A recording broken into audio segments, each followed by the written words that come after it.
Boa noite a todos. Estamos iniciando mais uma palestra através das mídias sociais, enquanto a nossa casa continua sem atividade presencial. Então, vamos iniciar essa palestra com uma prece de abertura, que todos elevem os seus pensamentos ao alto, em agradecimento ao Pai Celestial, pela mais essa oportunidade de estarmos aqui reunidos para ouvirmos um pouco sobre a doutrina através do Evangelho de Jesus. Então, agradecemos a inspiração, a orientação dos mentores da casa espiritual, dessa casa, que nos assistem sempre e nos amparam. Então, para que possamos iniciar mais essa palestra, agradecemos mais uma vez o apoio e o amparo dos mentores dessa casa. Que assim seja. Boa noite a todos, mais uma vez. E iremos abordar, nosso ciclo sempre focado no Evangelho, e iremos, na apresentação dessa noite, abordarmos o capítulo 8 do Evangelho segundo o Espiritismo. E nas nossas apresentações, nós sempre colocamos, uma divisão feita pelo Haroldo Dutra, que nós vamos mostrar mais ou menos a síntese lá na frente, mas nós estamos falando da parte dessa divisão que o Haroldo Dutra fez no estudo do Evangelho, que ele considera o caminho. O caminho é constituído dos capítulos 7 ao capítulo 17. E nós estaremos abordando, nessa palestra dessa noite, o capítulo 8, Bem-aventurados os que têm puro o coração.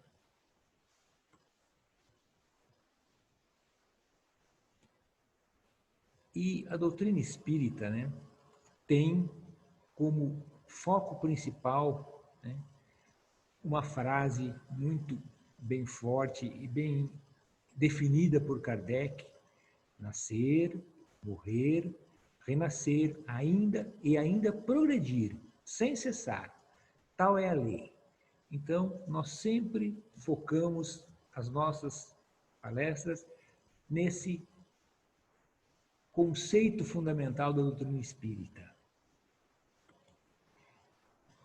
E como eu disse um pouquinho anteriormente, a síntese que Haroldo Dutra, no estudo do Evangelho, ele definiu o Evangelho em 3 partes: a verdade, o caminho, a vida. A verdade, ele está colocado no Evangelho desde a introdução e capítulos de 1 a 6, sendo que o capítulo 5 é a introdução ao capítulo 6 e o capítulo 6 é o Cristo Consolador. E a segunda parte do estudo, como Haroldo Dutra divide, o caminho, que vai do capítulo 7 ao capítulo 17. E, por fim, a vida, do capítulo 18 ao capítulo 23. É dessa forma que nós estamos apresentando e estudando o Evangelho convosco. E para bem entendermos, para uma clara compreensão desse capítulo 8, bem-aventurados os que têm puro coração, é necessário ter como atributo principal a simplicidade. Nós veremos na apresentação do capítulo que a simplicidade é a principal virtude para a compreensão de forma profunda desse capítulo 8. Então, no Evangelho, ele começa logo no seguinte tópico: simplicidade e pureza de coração. E já Mateus 5, 8 diz o seguinte: bem-aventurados os que têm puro coração, porquanto verão a Deus. Então, essa pureza de coração que Mateus coloca está ligado à simplicidade dos nossos atos. Então, ele continua. Apresentaram-lhe, então, algumas crianças, a fim de que lhes tocasse e, como seus discípulos afastassem com palavras ásperas os que lhes apresentavam, Jesus, vendo isso, zangou-se e lhes disse: deixai que venham a minhas criancinhas, e não as impeçais, porquanto o reino dos céus é para os que lhes assemelham. Isso que é importante nós vermos aqui, Cristo interferindo numa atitude dos seus apóstolos, coloca a eles essa máxima para que deixassem as criancinhas dele, viessem a ele, porque delas era o reino dos céus. E o que ele quis dizer? O reino dos céus é para quem se assemelha às crianças. E nós vamos ver por que Cristo colocou a figura da criança como a foco central dessa colocação. Continuando em Marcos, capítulo 10, versículos 13 a 16, digo-vos em verdade, que aquele que não receber o reino de Deus como uma criança, nele não entrará. E depois de as abraçar, abençoou-as, impondo-lhe as mãos. De novo, por que Cristo coloca a criança como exemplo, né, de quem entrará no reino do céu? Pela simplicidade, pela ingenuidade e traduzindo tudo isso em pureza de coração. Nós bem o sabemos que quando aqui voltamos a reencarnar, nós vimos com uma proteção do esquecimento, para que possamos ter um novo ponto de partida, que todas as mazelas que fizemos em vidas passadas não nos atrapalhem, mas sim tenhamos toda a oportunidade de um novo recomeço e começarmos de um novo ponto de partida a nossa senda na lei de progresso.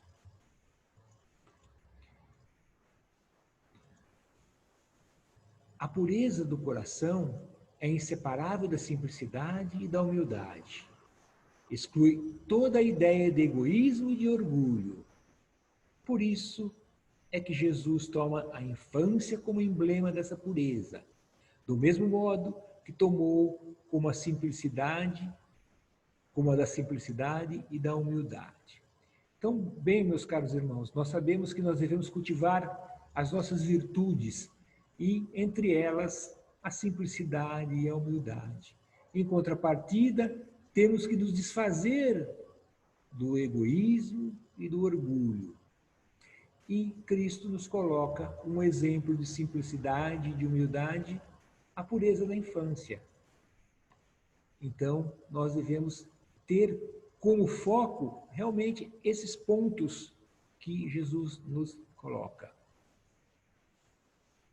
Seguindo, poderia parecer menos justa essa comparação, considerando-se que o espírito da criança pode ser muito antigo e que traz renascendo para a vida corporal as imperfeições de que ele não tenha despojado em suas vidas precedentes. Sim, isso é verdade. O espírito de uma criança, né, uma criança em espírito, pode ser muito mais velha do que nós na vida espiritual. Porém, reforçando novamente, não podemos deixar de esquecer que o manto do esquecimento coloca novamente cada espírito num ponto de partida sempre novo para que ele não tropece nas suas imperfeições. E ele somente tenha todas as oportunidades da melhor forma possível para conduzir. Então, não é menos justa essa colocação. Ela é exata, ela é precisa. porque a doutrina espírita nos mostra, né, como retornamos para cada nova encarnação. Só um espírito que houvesse chegado à perfeição nos poderia oferecer o tipo de verdadeira pureza? É exata a comparação?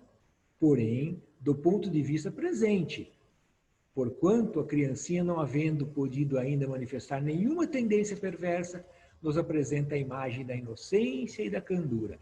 Novamente, então, Kardec coloca de forma correta para nós essa questão, então, da pureza de coração de um espírito reencarnante na fase infantil, na fase criança, que não tem a possibilidade ainda de mostrar os seus vícios e defeitos. E por quê? Porque ele foi colocado aqui para que possa realmente, sempre, o Pai nos concede a cada reencarnação um novo ponto de partida.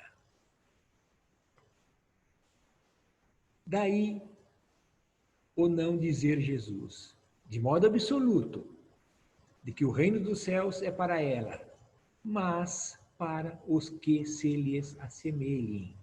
Então, o ponto importante aqui do foco dessa questão da pureza e simplicidade de coração, ele não estava falando objetivamente de modo absoluto para todas as crianças, mas sim para todos aqueles espíritos encarnados, todos nós, né, espíritos encarnados, que o nosso comportamento se assemelha ao das crianças.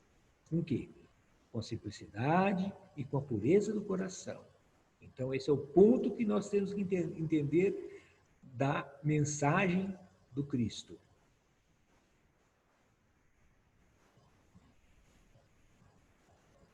Ao aproximar-se à encarnação, aquilo que falamos um pouquinho anteriormente vai ser mais bem detalhado por Kardec aqui. Ao aproximar-se à encarnação, o espírito, ou seja, o espírito reencarnante, entra em perturbação e perde pouco a pouco a consciência de si mesmo, ficando, por certo tempo, numa espécie de sono, durante a qual todas as suas faculdades permanecem em estado latente.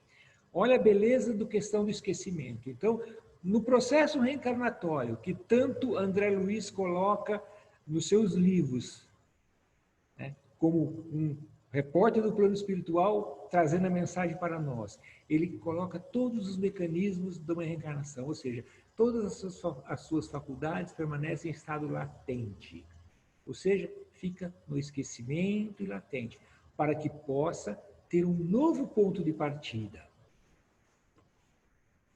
É necessário esse estado de transição para que o espírito tenha um novo ponto de partida e para que esqueça, em sua nova existência, tudo aquilo que a possa entravar. Olha a beleza do sistema e como nós reencarnamos. Muitos pensam, mas se eu tivesse com a memória do que foi do passado, eu conseguiria ser melhor. Engano. Tudo que nós tivemos do passado, que nos poderia entravar, é colocado no esquecimento do estado latente.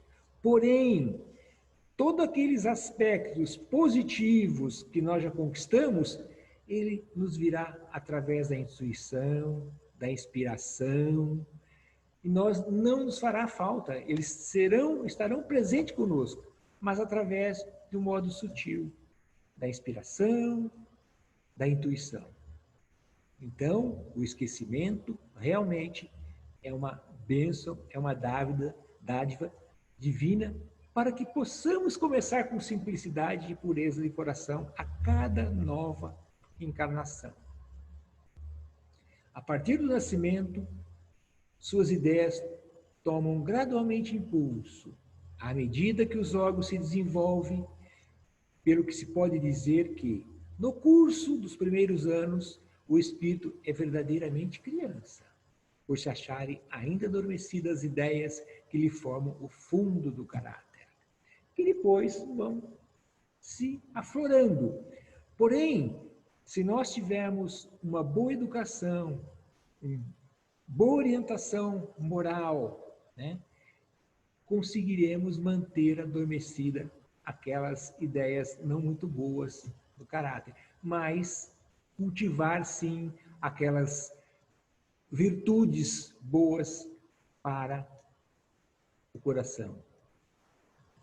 O espírito, pois, enverga temporariamente a túnica da inocência e, assim, Jesus está com a verdade, quando, sem embargo, ou sem dúvida, da anterioridade da alma, toma a criança por símbolo de pureza e da simplicidade, porque coloca em nós todo o esquecimento dos nossos defeitos, dos nossos vícios, para que possamos, novamente, mais um ponto, começar a partir de um novo ponto de partida a cada encarnação.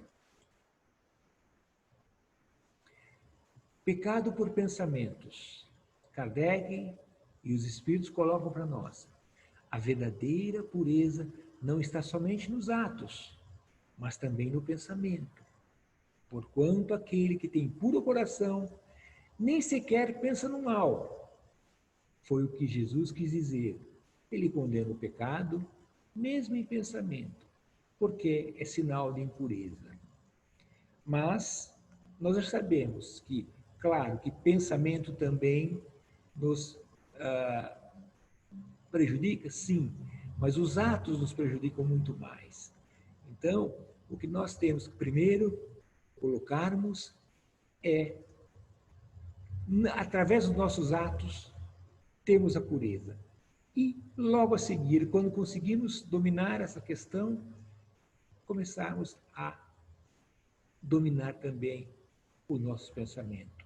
Ter somente só pensamentos elevados para ter realmente a verdadeira pureza, como assim definia Jesus.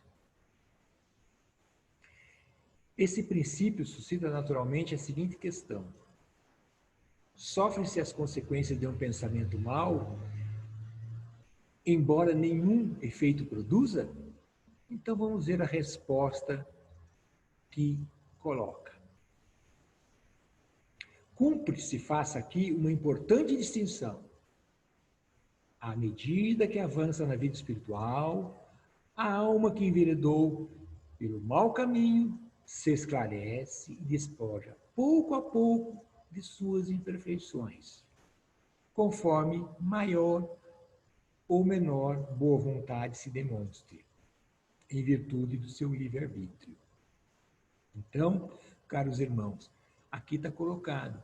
Então, a maneira que nós vamos avançando no nosso caminho, né, e vamos deixando as nossas imperfeições e cultivando mais virtudes, deixando os nossos vícios e defeitos, né, e cultivando, né, atributos do ser que nos elevam moral e espiritualmente.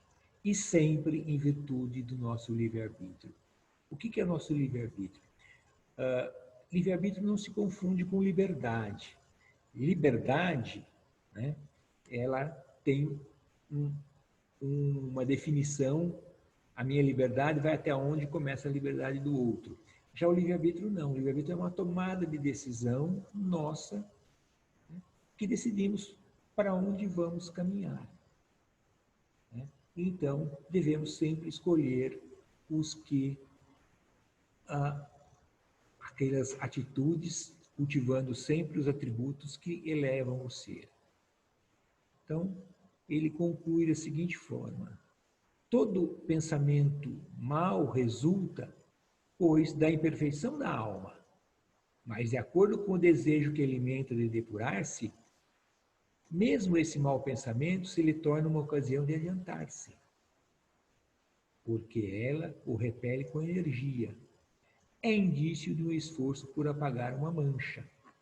Então, Kardec e os Espíritos colocam para nós o seguinte: o mau pensamento veio, Mas se eu o repelir com força e energia, já estou mostrando uma modificação, uma melhoria, e a cada vez menos esses pensamentos maus aflorarão em nossas mentes.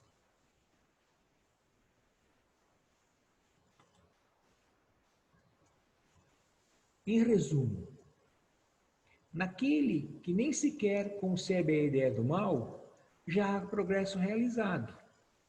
Naquele em que essa ideia acode, mas o repele, há progresso em vias de realizar-se. Naquele, finalmente, que pensa mal e nesse pensamento se compraz, o mal ainda existe na plenitude de suas forças. Então, aqui os Espíritos nos colocam claramente essa questão de pecado por pensamentos.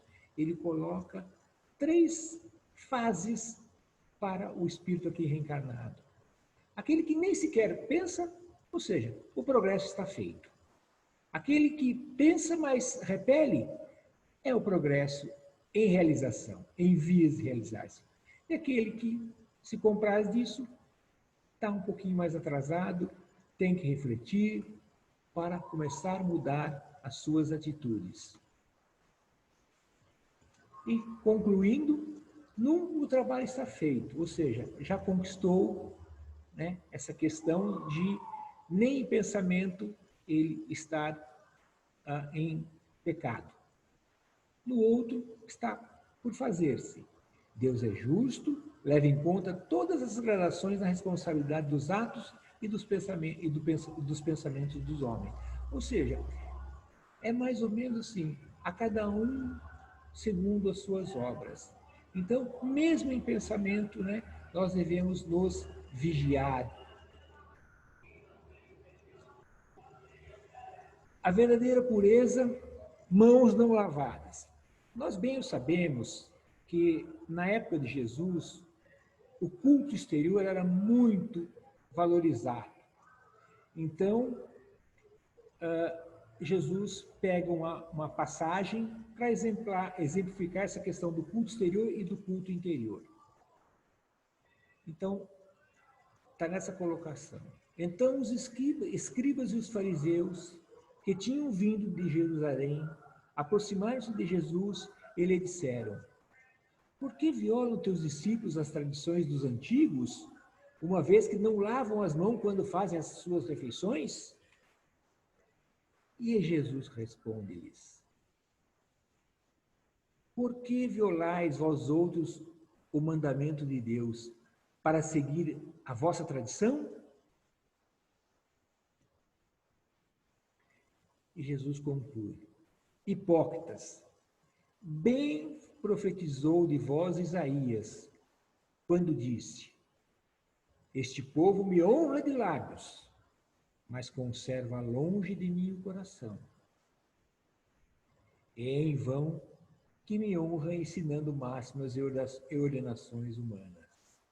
Então, é claro que lavar as mãos é um ato de higiene, é óbvio que é, mas não é um ato, né, profundo para a alma. Né? Então, lavar as mãos é uma boa prática? É, mas na antiguidade não se tinha esse conceito, tá certo?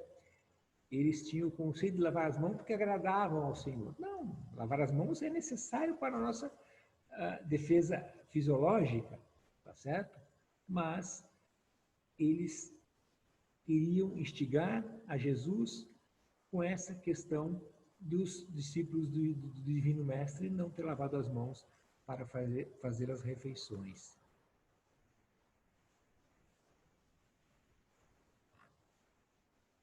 Deixai que venham a mim as criancinhas. Queria que os homens a ele fossem com a confiança daqueles entezinhos de passos vacilantes, ou seja, com as crianças. Ou seja, Jesus queria que todos chegassem a ele como chegaria uma criança. Com quê? Com simplicidade, com pureza de coração. Por quê? Porque ele submetia assim as almas à sua terna e misteriosa autoridade.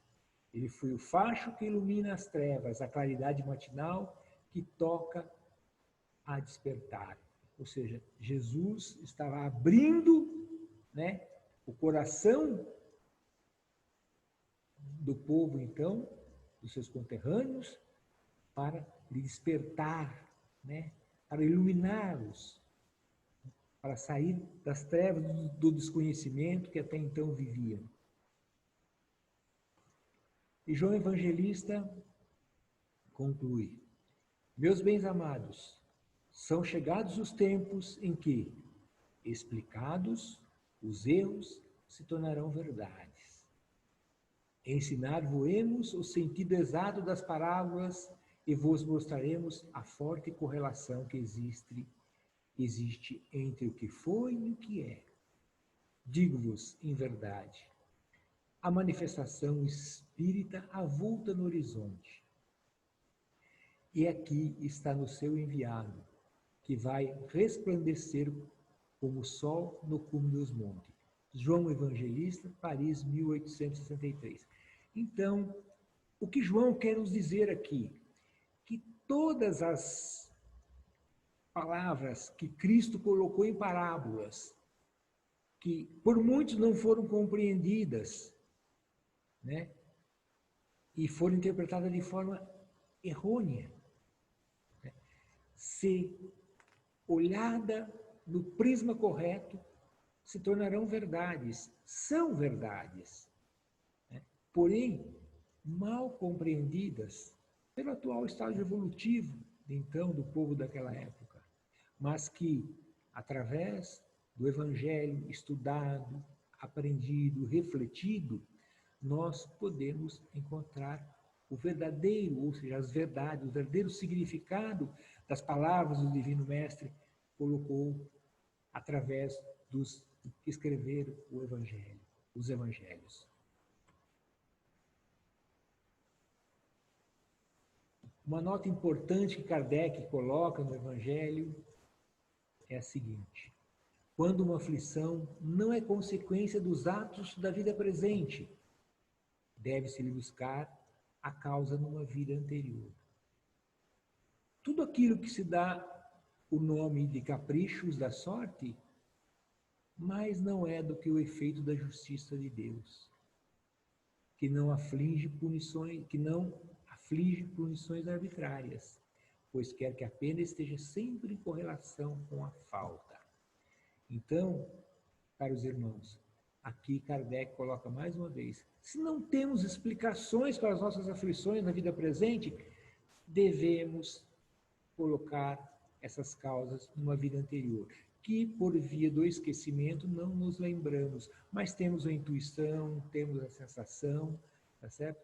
Porque as leis divinas são extremamente justas. Não é Deus que nos cobra nada, né? Nós nos cobraremos quando tivermos consciência de nossas mazelas. Se por sua bondade lançou um véu sobre os nossos atos passados, aquilo que dissemos anteriormente, o esquecimento. Por outro lado, nos aponta o caminho dizendo: quem matou a espada, pela espada perecerá. Palavras que se podem traduzir assim: a criatura é sempre punida por aquilo em que pecou. Se, portanto, alguém sofre o tormento da perda da vista, é que essa lhe foi a causa de queda. Então, nós não sofremos injustamente de forma nenhuma. Não há nenhuma injustiça, né, de forma nenhuma, para tudo que nós passamos. Sim, há uma justiça da lei divina. Se nós não encontramos, como colocou aqui Kardec, na vida atual, temos que prescrutar na nossa vida passada. Ou seja, as leis divinas e naturais, que são imutáveis, ela não castiga a quem não merece. Então, podemos colocar a síntese desse capítulo 8 nessas seguintes afirmações. Este capítulo nos indica que a simplicidade e a humildade são as virtudes que devemos cultivar e desenvolver para termos puro coração. Que a pureza também deve estar até em nossos pensamentos. Pureza em espírito e não em atos exteriores. Que todos estamos no caminho, através da lei de progresso, na busca de termos puro coração. Alguns caminharam mais, outros caminharam menos, mas todos estamos a caminho. Então, bem-aventurados que têm puro coração, ou seja, tenham simplicidade e humildade. Essa é a mensagem que esse capítulo nos traz.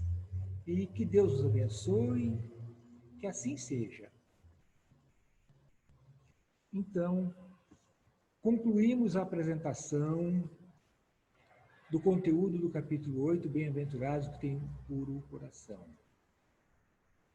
E desta forma, terminamos essa primeira parte do nosso programa, sendo, então, a segunda parte, a parte do passe, que é só clicar no link que se encontra logo a seguir do link dessa apresentação do Evangelho, só clicar para entrar no trabalho de passe. Então, pedimos a todos que elevem seus pensamentos ao mais alto e participe, então, do passe espiritual via eletrônica.